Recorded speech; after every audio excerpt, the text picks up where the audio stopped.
Today, we're going to be talking about features from the Insert menu in Google Docs. My name is Rebecca Simons, and welcome to the Educate community.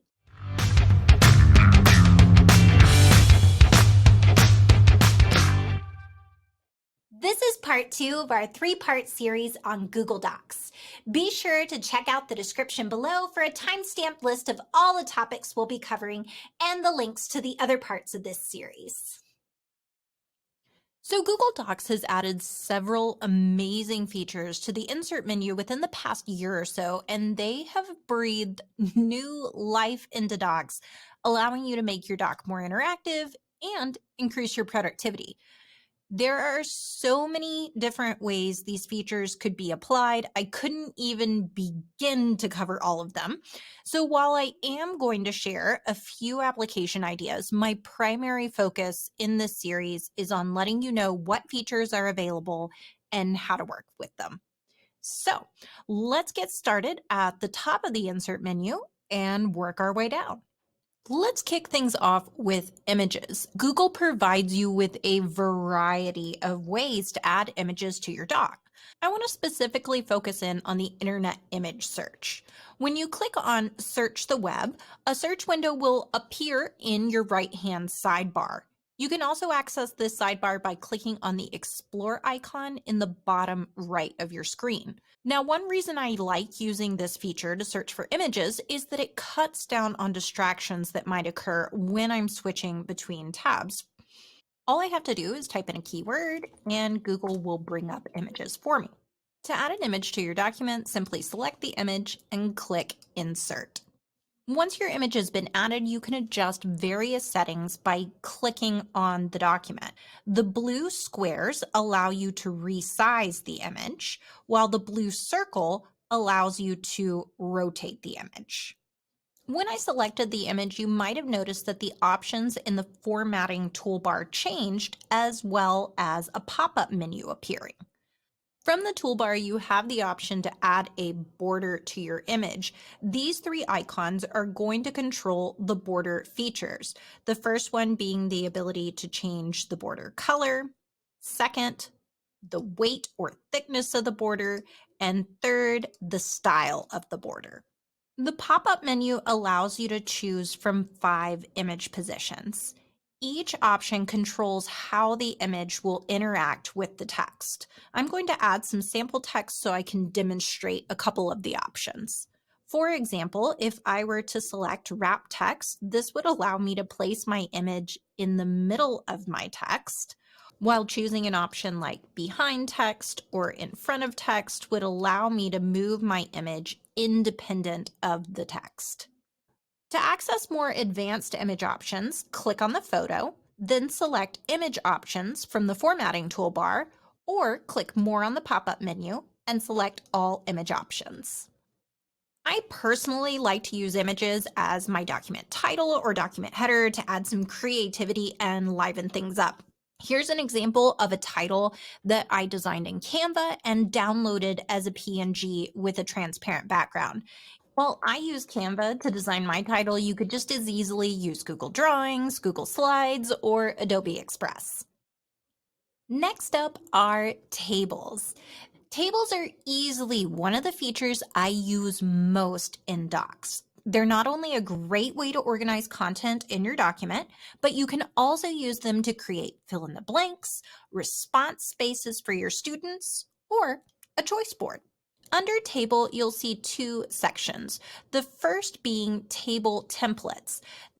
Table templates are relatively new in Docs and are also known as building blocks. We're actually going to cover these a little bit later in the video. So let's focus on how we can insert a custom table. Under templates, you'll see a grid. Simply hover over the grid and select how many columns and rows you'd like your table to have. For example, if I were creating a rubric, I might want a table that's a 5 by 5, 5 columns by 5 rows. Once you've inserted your table, you can customize its appearance by changing the background color of your cells using the paint bucket, or the border of your table using the next 3 icons to customize color, width, and style. Here's an example of what my table might look like once I added some basic formatting. To access additional table formatting options, place your cursor in the table and right-click or click on Format Table. Now, as you can see, there are quite a few formatting options, so I want to highlight the features that I use most frequently. First up would be Pin Header Row. When you pin the header row, this means if your table spills over onto the next page, the header row will automatically be added at the top of the table on both pages. Number two is the ability to add columns and rows. This is useful when you realize you want to add to your table. For example, maybe I've decided to add a fourth category that I want to evaluate students on. To get started, click in the cell you want to add a column or row next to, right-click and select where you want to add it. In this case, I want to add a row below.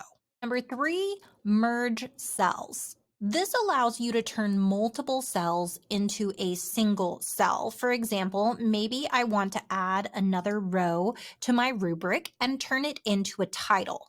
To do this, I would right-click and say Add Row Above.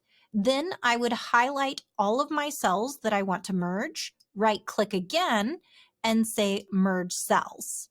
Another feature I use frequently is distribute rows and columns.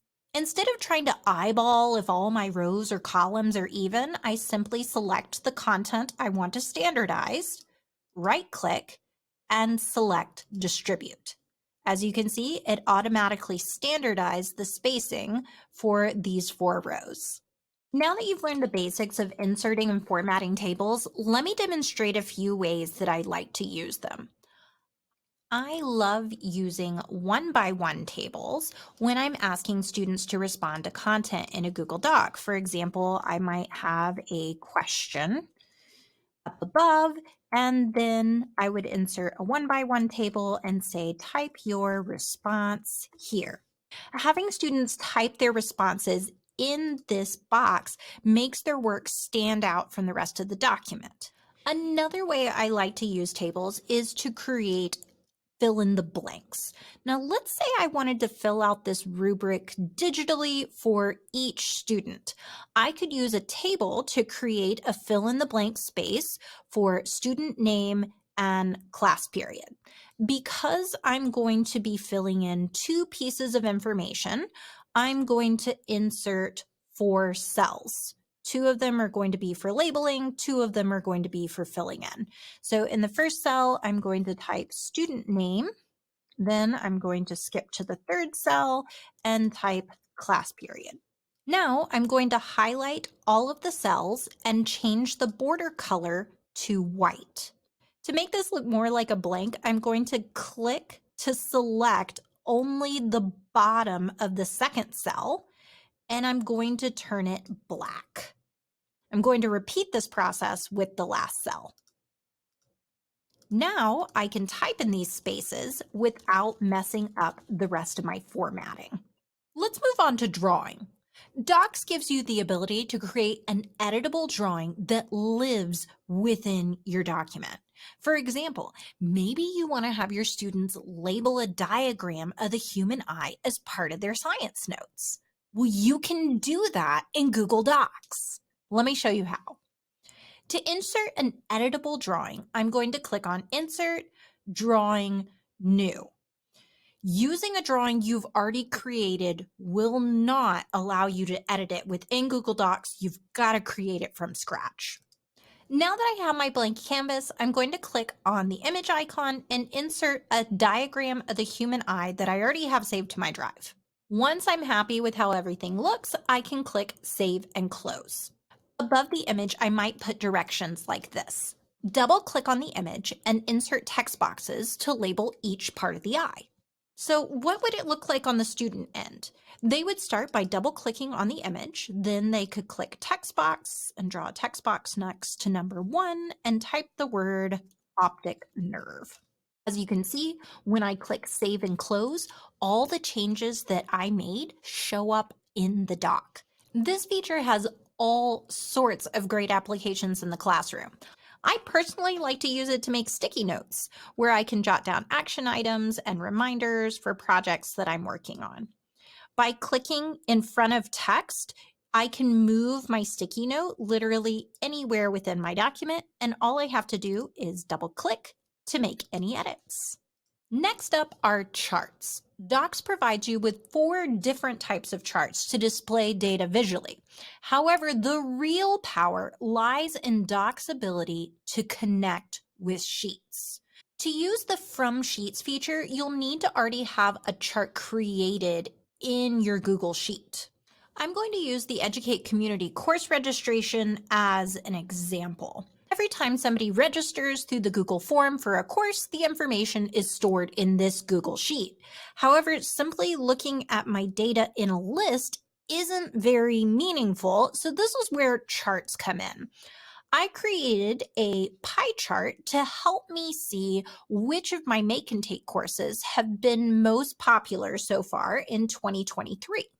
In Google Docs, I'll click Insert, Chart, from Sheets. Then I can select my course registration sheet, and it will show me any of the charts that I've created in that file. Now, here's the most important part and the piece that makes this really cool, and that's this Link to Spreadsheet checkbox. When this box is checked, each time someone registers for one of my Make and Take courses, this chart will automatically update in my Google Doc. Let's move on to Smart Chips. Smart Chips allow you to connect information from other Google apps to your Google Doc. Current Smart Chips include people, files, events, and places. Think of them like hyperlinks on steroids. So to get started, you can use the insert menu, or you can type the @ symbol to bring up what's called the Smart Canvas menu or the @ menu. Now, here's what each of these smart chips will look like. When you click on any of the smart chips, different options will appear. For a person, you have the option to open their information in a sidebar or contact them by email, chat, Google Meet, or schedule a calendar event. File Smart Chips provide you the option to open content in a preview window. I love this option because it allows me to view multiple files in the same workspace without having to switch between tabs. When you click on the Date Smart Chip, you can book a meeting for that date, or you can simply click on the date to see a calendar month view. If you want to change the date that appears in your Smart Chip, simply click on a new date while in the month view. Clicking on Calendar Smart Chips will open your calendar directly to the event in a new tab. When you initially add a calendar smart chip, you'll be given the option to pull in meeting notes for the event directly to your doc. For example, this is a meeting that I have later this week. By hitting tab, I can insert all the attendees, a hyperlink directly to the agenda, and a space for notes and action items.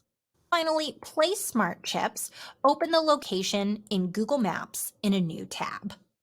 Next up are drop-downs. You can add this feature through the Insert menu or by typing the @ symbol, then start typing drop-down. You'll be given the option to use one of Google's preset drop-downs, or you can create your own. I'm going to use this drop-down to help keep track of the books I'm reading, so I'm going to call this Books. Then I'm going to create my drop-down options. I always like to make my first drop-down something like Select Option, because this is what will show by default each time you insert that drop-down.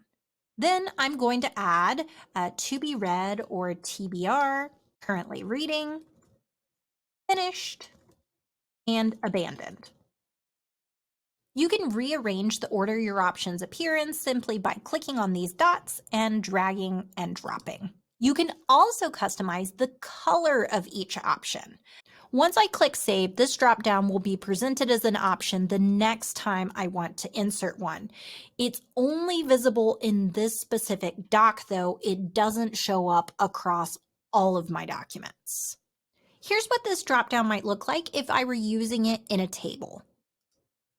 I personally cannot get enough of drop downs. I'm always looking for a way to incorporate them into my docs. It's an amazing feature because it's quick, easy to use, and it's perfect for tracking work or providing students with a set number of choices. Here's an example of how you could use a drop down in a choice board. You could have your students select which option they're currently working on and which options they've completed. If you want additional ideas on how to use dropdowns, you should check out Casey Bell's post from Shake Up Learning on 15 plus ways to use dropdown menus in Google Docs. Next up on the insert menu are building blocks. Building blocks are designed to provide you with several different templates ranging from meeting notes to tables to email drafts. From a productivity standpoint, I personally am in love with meeting notes and email drafts. I'm going to insert both of these into our docs so you can see what they look like. Let's start with meeting notes. When I click Insert Meeting Note, it's going to prompt me to select an event from my calendar. At this time, I can choose to attach this doc to my calendar event, which means it'll automatically be shared with any attendees for that event. Next is email draft. I personally am in love with this building block. It's perfect for when you need to collaborate on an email. Instead of emailing back and forth about the changes you want to make to your email, simply share your Google Doc and co-write your email together in this space. It also allows you a higher degree of control over formatting. Once you're happy with your draft, simply click on the email icon and it will transfer everything to Gmail, where all you have to do is press send. The other building blocks are designed towards promoting collaboration and productivity. Here's a sample of what they all look like. If I were currently in the classroom, I would be using the product roadmap and the review tracker whenever I had students working in groups and peer editing. But any of these are incredibly easy to take and modify for your own uses. You'll also notice that all of the building block tables utilize the drop-down feature we were talking about earlier. If you are a math or science teacher, this next feature will probably interest you. Docs has a built-in equation menu.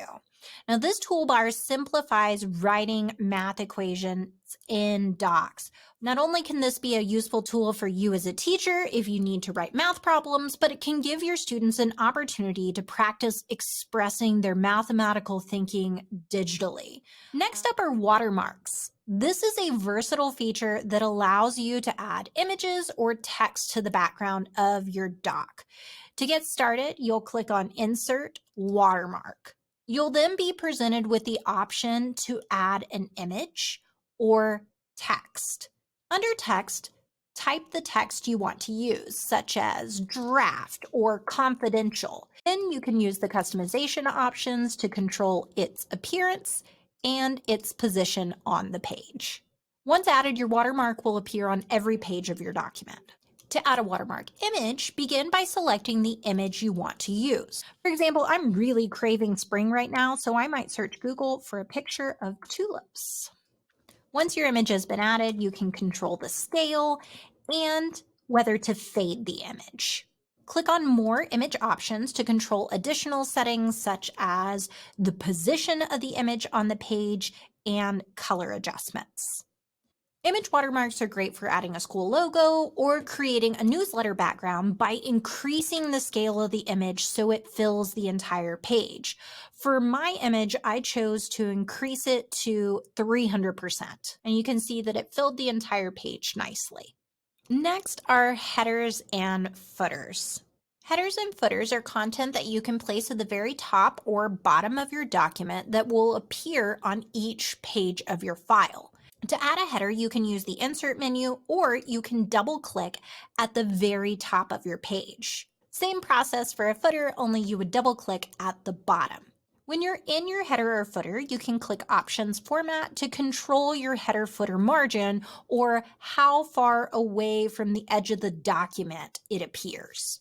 You also have minimal layout customization. For more advanced customization, you would need to use section breaks, which would allow you to customize the content for each unique section of your document. We'll get into this more in just a minute. Now, while I don't use headers or footers a lot, I really like to use footers in long documents to provide easier internal navigation. For example, in this sample choice board, students could use the links in the footer to jump between the three main sections of the doc. So when I click on responses, it automatically jumps me to the response section where there are additional links I could use to jump to specific topics. At any point, I could simply click on choice board options to be taken all the way back up to the top of the document. Another common feature of headers and footers are page numbers. Page numbers can be useful if you're creating a lengthy document or if you plan on printing your doc.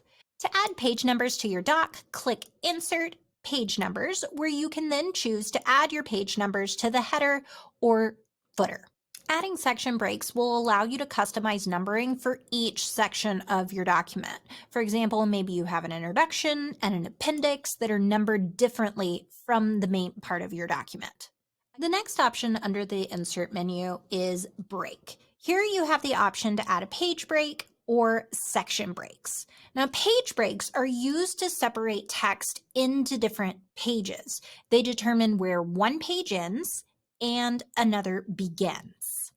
To begin inserting a page break, place your cursor where you want the break to appear, then click Insert Page Break.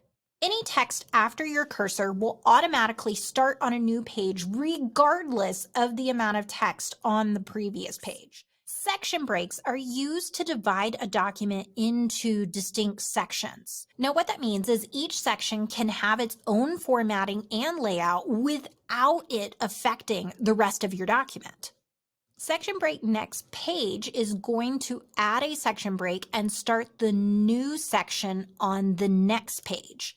A continuous section break adds a section break and starts the new section on the same page.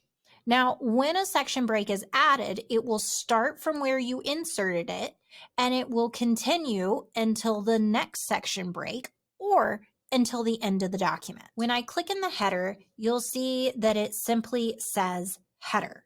When I add a section break next page and click in the header, this now says header section 2.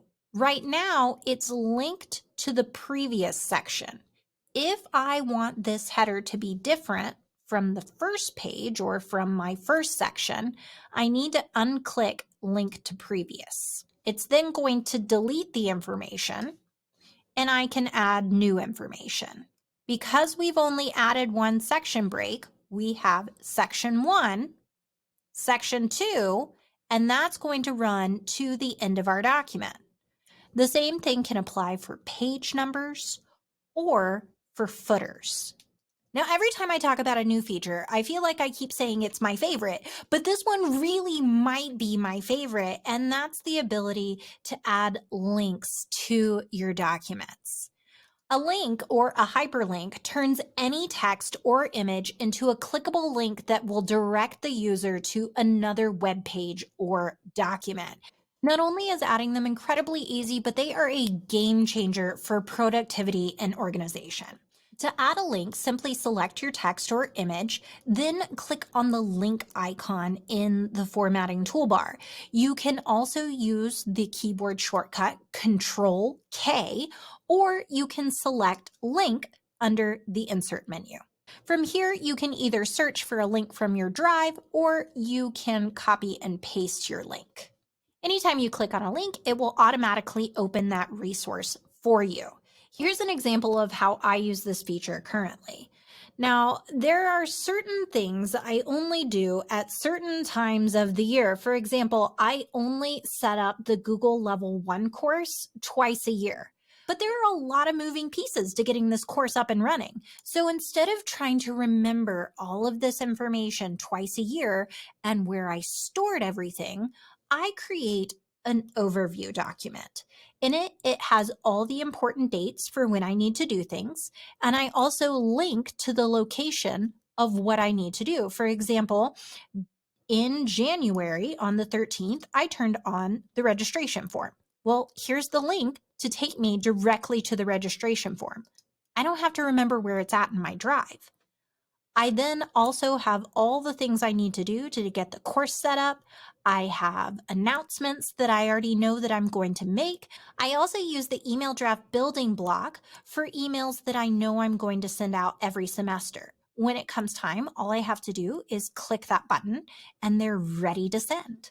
So not only is it a great way to help you be more productive and organized, but hyperlinks are also the key to creating an interactive, dynamic learning experience for your students. Whether it's a hyperdoc, a choice board, an explore board, a playlist, these are all examples of how you can use hyperlinks to transform learning in your classroom.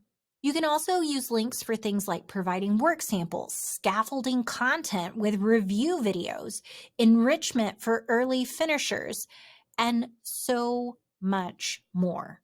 So not only can you use hyperlinks to connect viewers to external resources, but you can also use them to create internal navigation within your doc. There are a couple different ways you can go about doing this. You can either insert a table of contents or you can use the bookmark feature. Let's start with table of contents.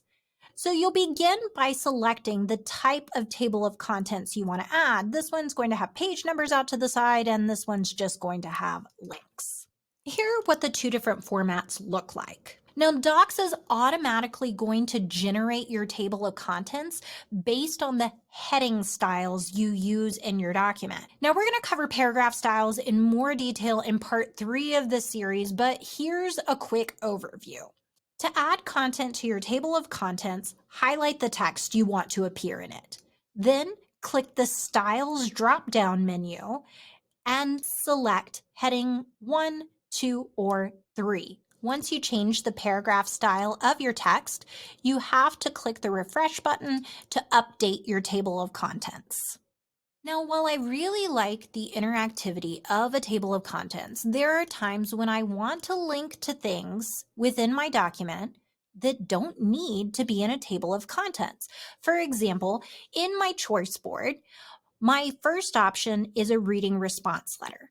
I want to be able to link to the requirements for the reading response letter and where students should type their response. But I don't want to include a table of contents to link there. We can link students to these two locations by adding bookmarks. To get started, I need to go to where the requirements for the reading response letter are. So I'm going to scroll down in my document and I'm going to highlight reading response letter.